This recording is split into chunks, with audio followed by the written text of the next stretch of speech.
Welcome all back to DAS TV and good evening. We now know that Liverpool are magic and Everton are tragic. I had to get that in. I seen it actually earlier on the This Is Anfield. Beating United away at Old Trafford 5-0, beating Everton 4-1 in a matter of a couple of weeks all away from home is unbelievable. Liverpool smashing records again this season. I mean, I seen them a record that we smashed last night. We've scored at least 2 goals in our last 18 games in all competitions. It's from a first time an English top side have done it. Amazing, really is, and it's just Liverpool are unbelievable at the moment. What can I say? I mean, going to away and beating your arch rivals and closest neighbours in United and Everton, scoring 9 goals and conceding 1, unbelievable. You know what I mean? For us to do it. Bob, big shout out. This live, absolutely, bro. This is live. Get them in, get the questions in. As I said, Liverpool are magic, Everton are tragic. Unbelievable though last night. Rapid, rampant Reds. There's another one we'll throw in. Since the last time I was on here, we were on last week discussing obviously about Ole leaving United, who'll be the next United manager, and a bit how the season was going for Liverpool. I think since the international break, Liverpool's fortunes have been brilliant. We've now great belief, confidence, momentum. We've everything going in our favour. I mean, we've scored 14 goals now, conceded 1 in 4 games, 3 league, 3 clean sheets, conceded 1, which was last night. It's just been great so far for us. It's none of us would have believed it in our wildest dreams. Brighton dropping 2 points after being 2-0 up and then going to West Ham, losing. We still managed to score 2 goals and then come back after that international break. A lot of uncertainty, talk of even a couple of players being injured. Turns out a lot of it is just through the media, and it's just rumours and links. And you know, Bob there, who's in, is on the WhatsApp and knows all well and good how that was hopping about injuries and stuff. And look, times are always a little bit, I suppose, uncertain when international breaks happen. You hear the ones on this task.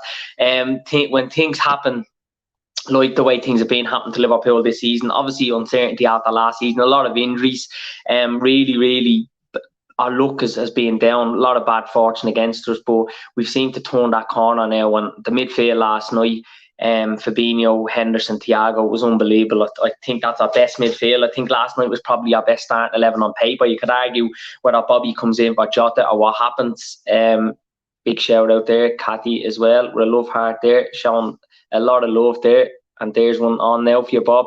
But yeah, back to last night, great game, huge result. You know, it was the only, I would say, thing about last night was we conceded the goal, wasn't it? Like, it's not normal when you're going to Everton and you know you win 4-1 and you're still talking about we never should have conceded it. And I suppose just when Everton got that goal for about 10 minutes in the second half and probably 10 minutes, that 10-minute spell at the end of the first half was when they probably could have either getting another goal. But I thought in the night it could have been 8, 9, could have been even as far as 10 for Liverpool. Absolutely rampant. I seen something a while ago, Jamie Carragher and Tony Bellew, and Carragher was saying he just can't wait until, you know, it's Liverpool against Everton, it's Klopp against Benitez, and the Liverpool fans start singing Rafa Benitez, and that's what happened last night. You know, Liverpool go 3-1 up, Salah more or less getting that goal seals it. It was crisp, it was clinical, it was momentous, majestic Mo, 19 goals in 19 games. He's smashing records, consistently doing it against the top sides, doing it week in, week out. And the thing about Salah is it can be frustrating at times because he can get more goals, the chances he's getting, but he's going around with a smile on his face. It's just brushes off him. I love his interview at the end when he's asked about the Ballon d'Or, and he just kind of plays it down, you know. But he's a man on a mission. He's hungry, he's aggressive. You can see, you know, this season his sight, his concentration, his energy, it's into winning stuff at Liverpool. And look, if the Ballon d'Or happens, it happens. But winning, you know, that elusive league title, Champions League, you know, obviously now we've Leicester in 2 weeks in the quarterfinals of Carabao Cup. Well, obviously going to be then in the FA Cup that starts in the new year. There's plenty of chances for Liverpool to win the big honours, and let's see what happens. You know what I mean? But I think this season we win silverware. I think Salah gets top goal scorer on the league and probably going to be the highest goal scorer in Europe. That will probably depend on staying fit, but he's hungry, he's aggressive, he's sharp, he's crisp, he's momentous, he's magic, he's marvellous, he's more, isn't he? But look, beating Everton, first time we scored 4 goals at Goodison, I think it was in 30 years I've seen something. So It's unbelievable, you know, beating United, beating Everton them couple of weeks. We've obviously beaten Arsenal, scoring 4 goals as well to them at home. It's just it's what do you say? I mean, I've ran out of it's every good word that you can think of is to sum up Liverpool at the moment, and it's an unbelievable time to be a Liverpool fan because we're talking about a team and we're bigging them up so much, we're waxing lyrics about them, but we're supporting them, you know, it even makes it better, and it's not, you know what I mean, filtered. It's just we're speaking raw emotion, and that's how Liverpool have it at the moment. Big shout out Kev O'Sullivan, arguably our best 11 last night. Nice to see it flow. Yeah, I just posted that when the team news came out, Kev, last night, that a lot of Liverpool fans will feel it's our best 11. And I'd probably agree with that myself. You can throw in Bobby there, probably ahead of Jota for ball retention, probably work rate. But then when you look for goals and look for clinicalness and for someone just ruthless and to be cutthroat in front of the goal, you put Jota in. So it's probably a toss of a coin with those, I think. Absolutely, I think our best 11 on paper, and we just need to see that midfield, Kev, I think, of Fabinho, Henderson, Thiago a little bit more, and for them to play more consistent, because that's what they need, because Thiago's had a lot of injuries since he's come in.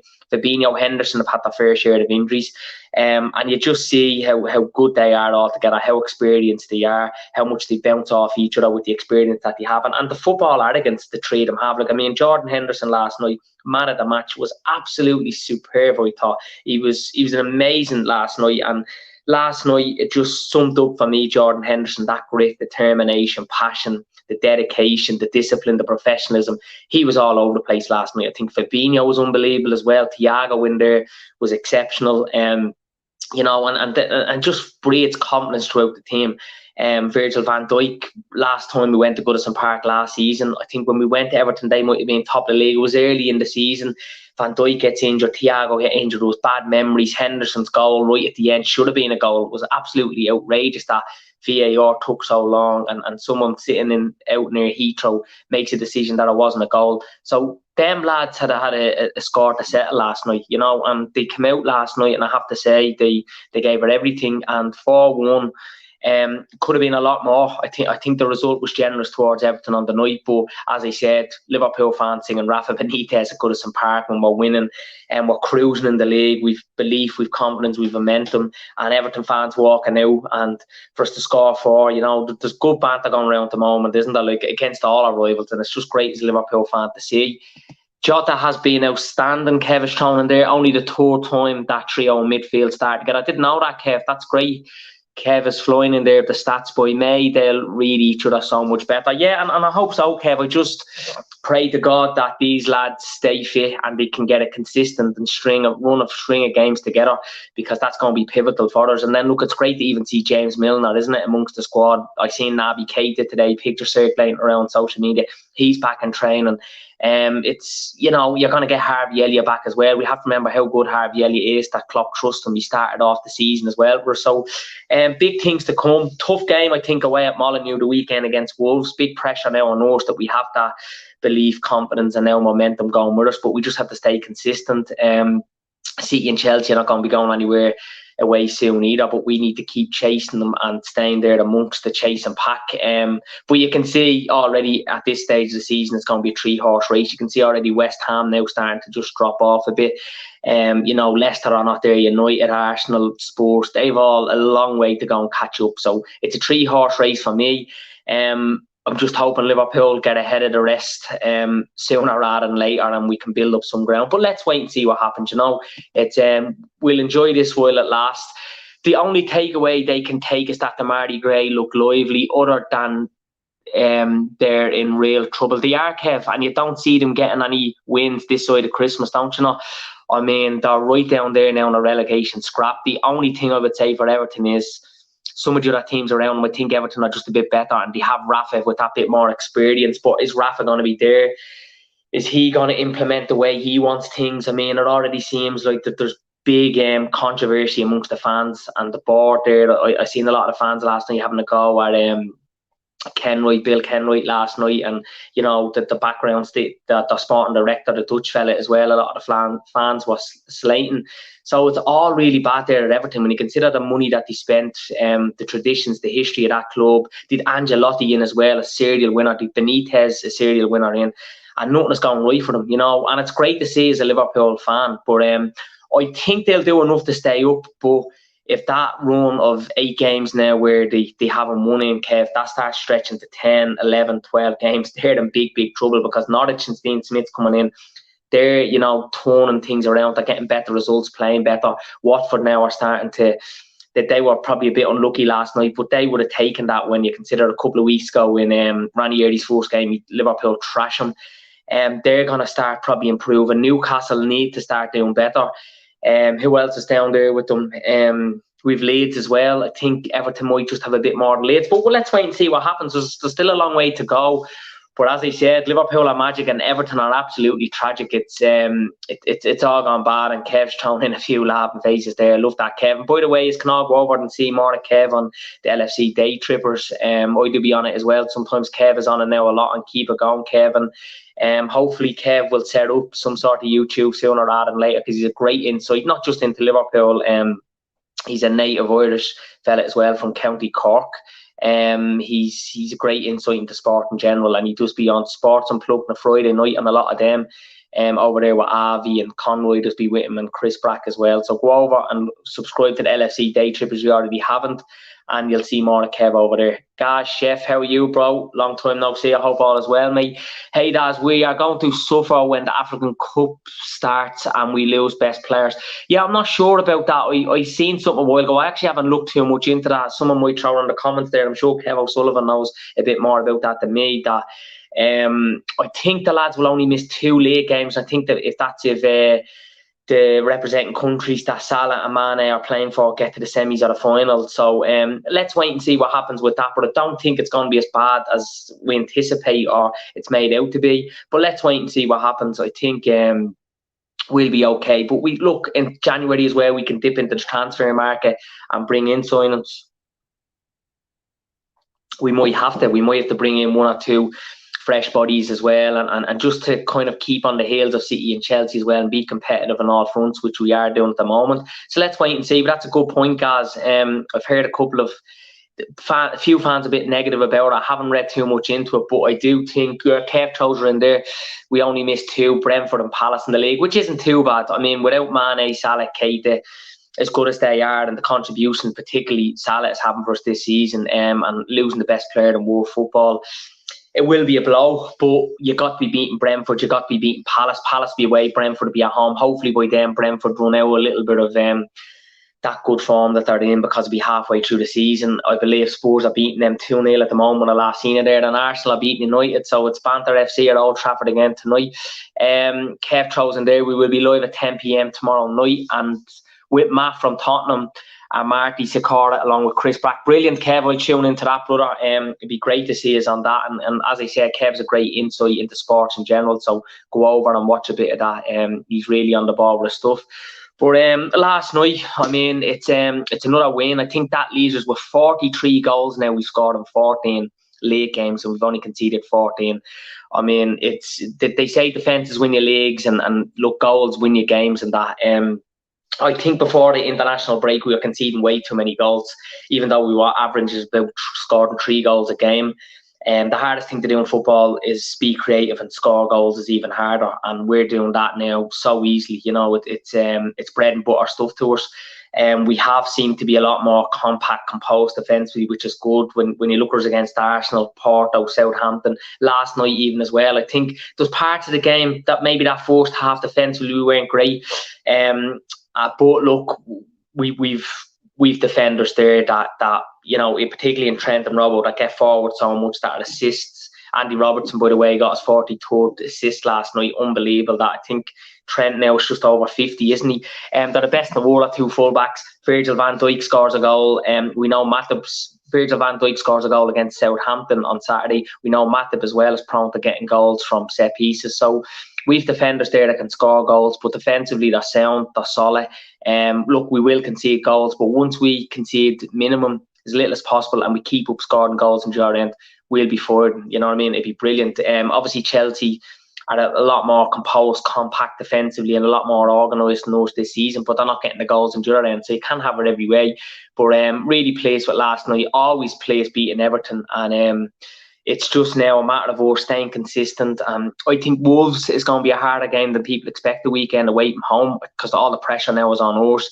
And I want to see us probably going with that starting 11 on Saturday, what we did last night, because we've AC Milan then on Tuesday. It's a dead rubber. We're going to make changes to that game, and rightly so, because we're through. I did see that it is important for us to keep winning in the Champions League games, because we get, I think it's 2.5 million for each game you go through. And look, revenue is always important to Liverpool as a club, and we want to keep that revenue coming in. It'd be unbelievable to make a load of changes and go to AC and keep that momentum going, because regardless whether these games are dead rubber or not, you still want to keep that momentum, that fluidity, that confidence going amongst the team. But for me, Saturday, much bigger game than AC Milan. Not even looking into AC Milan now. I think we should make wholesale changes for that, because we are now in the thick and thin of it. There's games every 3 and 4 days now. I think I've seen there's 9 fixtures, games in December. When you look back at the last couple of months, we've had 4, maybe max 6 games in a hectic month. But this Christmas period is going to be vital, and this is time of the year now where we start turning it around. And speaking of this time of the year, I mean, it's Mane scoring all around us, copyright singing, having fun. It's the season for love and understanding. Merry Christmas, Everton. So it was great to see Liverpool fans play that again. And I seen something from Everton supporters there a while back, that they were dreading this fixture so close to Christmas because of the chants, because of the Liverpool Merry Christmas Everton chants going around. And they knew it was coming, didn't they, that we were going to beat them. But 4-1, as I said, probably an understatement. It could have been more on the night, but we'll take it. Really pleased with that. Cheers, Kev. Big shout out to you as well, bro. Have a good stream, Dash. Chat soon, mate. Absolutely, bro. Kev also throws in there. Leaves us with Origi and Bobby. We could be missing Taki and Bobby for a bit of Jan also. Yeah, hopefully not, but we could be. But I think with Bobby out now at the moment, we don't know when he's going to return back. It is a big chance for Divock Origi, for Minamino to be coming in there, keeping the other 3 lads on their toes, and when they given chances, contributing and getting amongst the goals, and giving Jurgen, something different to think about, that he can bring them on more, can show a bit of trust in them. And I was delighted for Minamino when he got that goal against Arsenal. I was just on tonight to do a little snippet. Big shout out to everybody in the comments tonight for coming in, or anybody that watches it after it's live. It was just a snippet of yesterday's reviewing of the game. Really pleased overall. It's been great for us so far since we've returned back from this international break. Wolves the weekend, big game. Let's try and make a 5 wins out of 5. Let's try and even get another clean sheet going to Wolves. We've a great record playing Wolves, particularly since Jurgen's come in and they've been promoted into the Premier League. I hope you all enjoy the rest of our evening. Have a great weekend. I'll be on Saturday evening. I'm going to come on and I'm going to be discussing the aftermath of hopefully a big win, another big win against Wolves at Molineux. And I'm going to be doing a couple of things different on the channel. I'm going to be getting guests on different clubs. We're going to be mixing things up, doing a little few other shows, because it's not just going to be all just Liverpool, you know what I mean? But there will be a lot of that as well for a lot of the Liverpool fans that watch and tune in on this. Will be delighted to hear. So I will be doing a bit more of that now. It's obviously all time consuming, and I'm going to be getting Chelsea United fans on a bit more regularly as well. And look, I hope you all have a great weekend. Cheers, Gav. Gaz, I should say, calling you Gav. Shout out there. Great channel, Pat. Keep up the great work. I will, pal. Thanks for the support. As I said, I'll be on Saturday evening after hopefully another big win against Wolves, another big Premier League win for us. It won't be long now till I'm saying we've 50 odd Premier League goals, and hopefully that's going to be after 15, 16, whatever, 17 games. And hopefully we put a couple past Wolves now. I think it's very important to keep this consistency and momentum going. And cheers for everybody for tuning in. As I said, everybody in the comments. I'll be back Saturday, and then I'll be on probably either Monday or Tuesday. I will let you all know though on Saturday when I'll be back on and be doing kind of a few different shows just to mix things up, because variety is the spice of life, isn't it? To say, have a good evening. Hope you all have a great weekend, and up the Reds.